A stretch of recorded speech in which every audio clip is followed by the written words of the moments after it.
So, it's Bill, you're watching Bill's Box of Sound, and we've already done all of the 2012 Frank Zappa remasters on CD.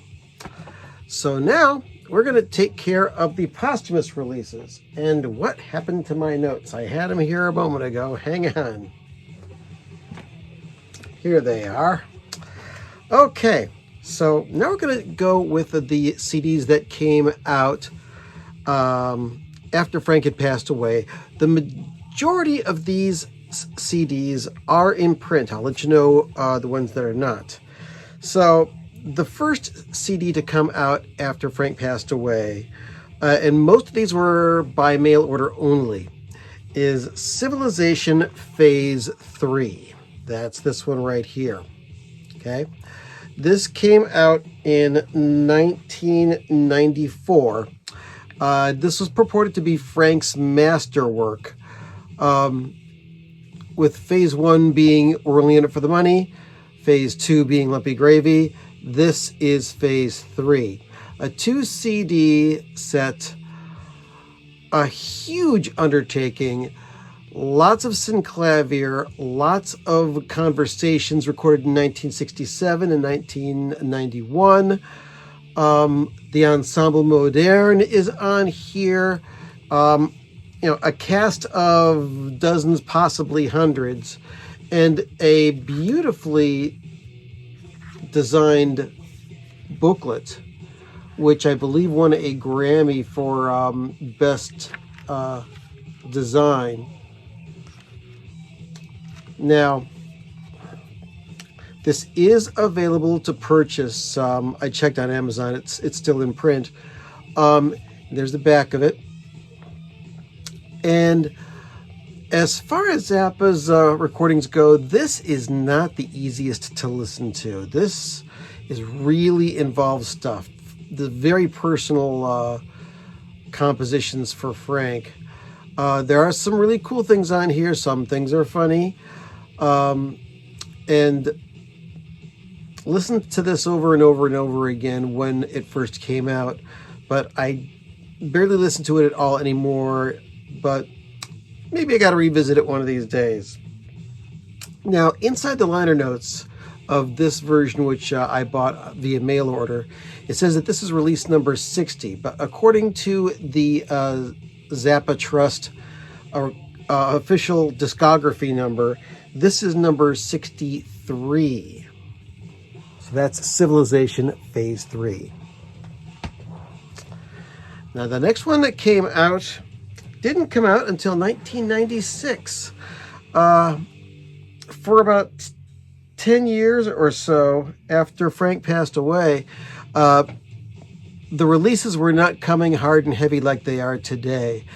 Gail Zappa was very slow to bring anything out. There's probably a lot of reasons for that.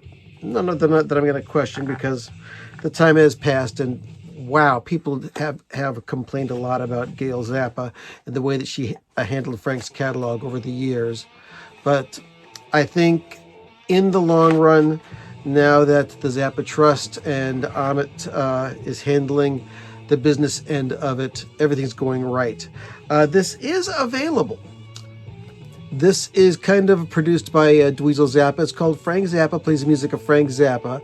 And yes, that is a fuzzy little Frank Zappa mustache on there.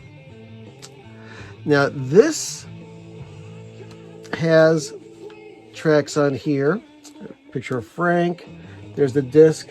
The artwork and lettering is done by Matt Groening, creator of The Simpsons. It's got the studio versions of Black Napkins, Zoodalures, and Watermelon and Easter Hay, plus some unreleased live versions of these songs as well. Textured. I don't know if the currently available version is all that package intensive. Liner notes by Dweezil Zappa. Lots of information about each track. And some hilarious stuff on the back page, which I believe was written by Amit.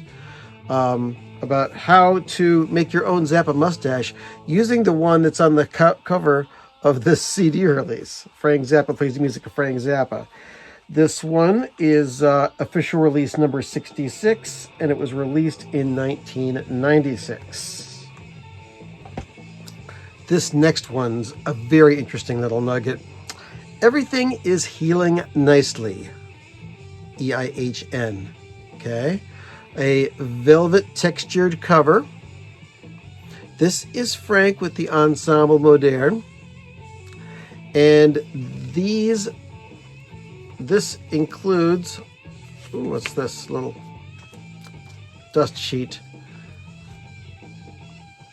This has all sorts of improvisations, rehearsals, and spontaneous compositions of Frank and the Ensemble Moderne. This is pretty interesting.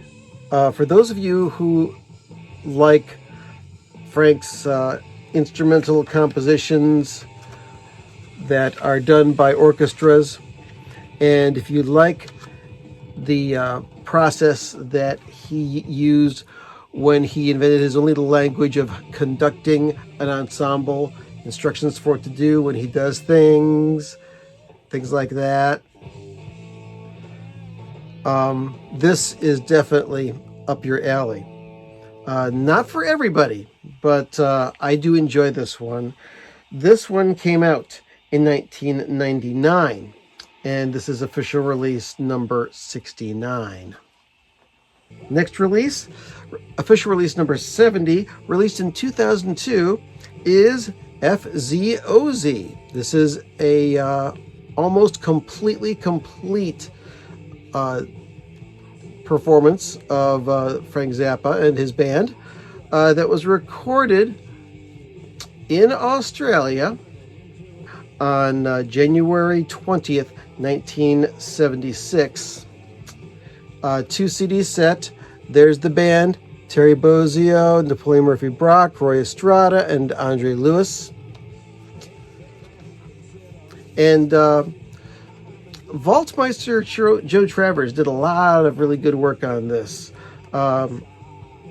They didn't have the entire performance. There were tape changes from the tapes that made up this package. So they used audience recordings sourced from bootlegs, I believe, to fill in those points. And they did it creatively. And there's also an insert here with a whole bunch of fans' names that had pre-ordered this. Now, strange thing is, me and a couple of my friends, we ordered this the instant we found out it was available and paid to have our names on the insert. But our names are not on the insert. Yet when I went through this with a magnifying glass and a long time of just looking at every single name, I found some people on here who I have met since this has been released. So that was fun. So this is FZOZ. It's in a paper package. Came out in 2002, official release number 70. That one's still available. But this one is not. Frank Zappa, Halloween. This was also produced by Dweezil Zappa. And this is a DVD audio disc. It has surround sound mixes as well as high resolution audio on it. It's also got some extra tricks and treats, videos, a radio interview. I listed the official discography at that point, a libretto, and other stuff. Oh, forgot to mention that starting with this release, the FZOZ, there was a new imprint for the Zappa records. It's a Vaulternative Records. Vaulternative. Stuff from the vault that they had found and tweezed and put together by Joe Travers. So this is a DVD audio that if you have a DVD audio player, you can unlock all the goodness that's on this disc. If you've got a regular DVD video player, you can unearth most of the stuff from this disc. This is currently not available. It's only available secondhand market. I saw one on sale for like $173. But this is from the Halloween concert in 1978 at the Palladium. And for this band, he had two bass players, Patrick O'Hearn and Arthur Barrow at the same time. Very interesting stuff. So, good liner notes on this. Like I said, it's not available anymore, but it is listed as part of the official discography. It is release number 71, came out in 2003. Next, we have the beginning of the Joe's Core saga. Yes, a saga of Joe. Who's Joe? Joe Travers, the Vaultmeister. Finding this stuff and putting it together in these very interesting CD releases. This is the first one, Joe's Corsage. Came out in 2004, May, and it's official release number 72. Also on the Vaulternative record label. Oh, CD label, actually. And this stuff is mostly early Zappa material. Early versions of songs that would later wind up on Mother's or Zappa albums. And this is a 36-minute CD. So very interesting stuff here. That one is still available, as are all of the Joe's Core Saga releases. Next up, we have another DVD audio, which is currently no longer available. And this one is called Quadiophiliac. And this is all sorts of surround sound experiments of Frank's, assembled by Dweezil. And some of the stuff on here is downright amazing. There's Naval Aviation and Art, stuff from Lumpy Gravy, Rollo, Drooling Mid-Range Accountants on Easter Hay, Wild Love from 79, Ship Ahoy. And then there is a very interesting version of Waka Jawaka, in which you hear, in the second half of the song Waka Jawaka, there's a whole horn section.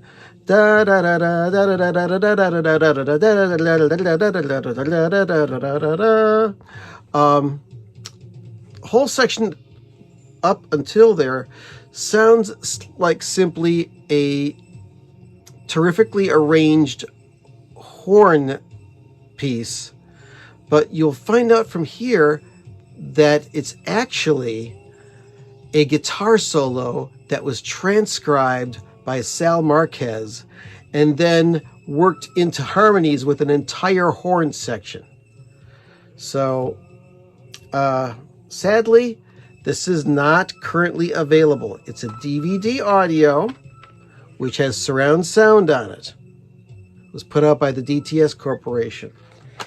But it is still listed as official release number 73. Came out in September of 2004. Two more. Some more of Joe's releases. We have Joe's Domage. This is all sorts of rehearsals of Wazoo area material. Got stuff like New Brown Clouds, Just Might Be a One-Shot Deal, Blessed Relief, Think It Over, and it's got some spoken word stuff on it too, stuff that happens when you're rehearsing a band. And there is the tracks. There is the tracks from there. And Joe's Domage is number 74 in the official release list and was released in late 2004. Last but not least in this one, we're going to show you Joe's XMASage. Now, what the heck is this? And look at that very, very young Frank on the cover. Huh? Check that out. These are all recordings that relate to the holidays in some way or another. Very neatly put together by Joe Travers. It's got all sorts of stuff. Now, this is currently available. You can buy this. It's in print. And some of the songs that you may be familiar with are Why Don't You Do Me Right? Let's see. Actually, that's about it. But there's all sorts of different interesting stuff. Not for everyday listening, but interesting nonetheless. So, Joe's XMASage, release number 75, and released in 2005. Okay, so now as this old reel-to-reel deck hums away and screams and squeals, stop it already.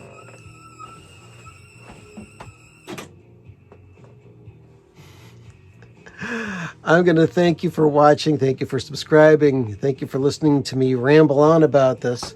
Part 2 of the posthumous releases is coming soon to a YouTube screen near you. So I had a great time. Hope you did too. Now, go and listen to some Frank Zappa. You'll thank yourself for doing so. Later.